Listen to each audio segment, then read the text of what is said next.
እመቤታችን እንቁ ናት ለኛ እንቋችን ናት እንቁዎቻችን ዝም ብለን እርያ ስር እየወሰድን መጣል የለብንም ስለ ድንግል ማርያም ለማውራት መጀመሪያ የድንግል ማርያምን ክብር የድንግል ማርያምን ፍቅር ያደረበት ሰው ጋር መወራት ያለበት ዝም ብለን ሄደን እንደ መጨቃጨቂያ ርዕስ ባናነሳት እምነት ብለ ስላነሳን ስላመንን ነው ምልጃዋ ለኛም ይሆን በቃ እኔም መቤቴን ጠይቂያት ለኔ ታደርግልኛለች ዲያቆን ሄኖክ እንደውም አፍርሳም ትሰራለች ብሎ አፍርሳም ልትሰራኝ ትችላለች በቃ ይሄ የኔ እምነት ነው እንዴት አወቅኩት ቀምሼው አወቅኩት በዚሁ አንድ ነገር እንደ ምስክርነት ይቆጠርልኝ መስክሬ ይጨርሳለሁ አይኔ እንዲ ቆረቆረኝ ሆነ ጊዜና እንዲ ሳሻው እንደ ቡግራ አይነት ነገር ከዚህ ውስጥ ወጣ ከዛ ያለ ነጭ ሆነች ጥቁር ብሌኗ አለች አይደል እሱን በሙሉ ሸፈነው ከዛ ሐኪም ቤት ምናምን ሄድኩኝ ታከምኩ ከዛ ቫይራል ነው 50-50 ነው በቃ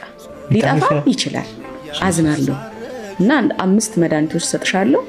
እነዚህን የቀያየርሽ ታረጋለሽ ከዛ መነጽር አዘዘችልኝ ምናምን በጣም ደንግጫለሁ ከዛ መድኃኒቱን ጀመርኩት 2 ቀን ያረኩት መድኃኒት በጣም ያቃጥላል ከምነግር በላይ ከዛ ይሄንን ልቀጥላልች እናቴ ጨንቋታል እህቶቼ በጣም ተጨንቀዋል ከዛ ኡራኤል ቤተክርስቲያን ለቤቴ ቅርብ ነው ላደኩበት ሰፋሪ ካዛንቺስ ከዛ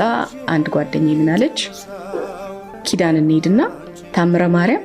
3 ቀን ብታስነኪው ይድናል አለች እሺ መድኃኒቱን አቁም ነው አለች